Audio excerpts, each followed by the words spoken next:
نوێترین هەواڵ دەربارەی بەشی پێنجەمی فیلمی جۆن ویک گەیشت یەکێک لە پرۆدیوسەرانی فیلمەکە بەناوی براون ڕایگەن کە بەڵێ کار لەسەر بەشی پێنجەم دەکەن. براون باسی لەوە کرد کە لە ئێستاە جیهانی فیلمەکانی جۆن ویک بەرەو گەورەبوون ئەڕوات و چەندین فیلم و سپینۆف و زنجیرە کە سەر بە جیهانی جۆن ویکە بەڕێوەیە.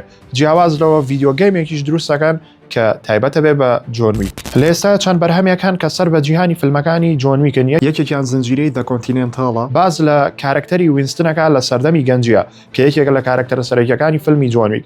زنجیرەکەی باز لە ڕووداوەکانی پێش جۆن ویک دەکات و ئەو کارکتەرە مامشانەیە کە بە گەنجی سەرقاڵی چی بووە.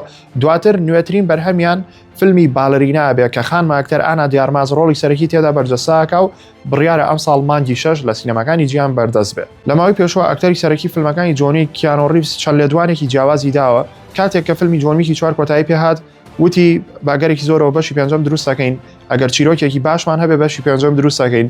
ماوەیە پێشە ساوتی من پیرم چیتر ناتوانم ئەو ڕۆڵە بەرجەست دەکەم و تازەترین قسەی ئەوە بوو کە وتی لە بەشی 4 هەروەکو بینیتان خۆتان جۆن ویک مرد. بەڵام ئەوە ناگەیەنێ کە دروست ناکرێت، ئەوە تا پرۆدیوسەرەکاڵێ لە ئێستاە لە قۆناغی بەرهەمێنانە و چاوەڕێوەن چیرۆکێکی جوانی بۆ دانێن و بەشی پێنجەمیش دروست بکەن.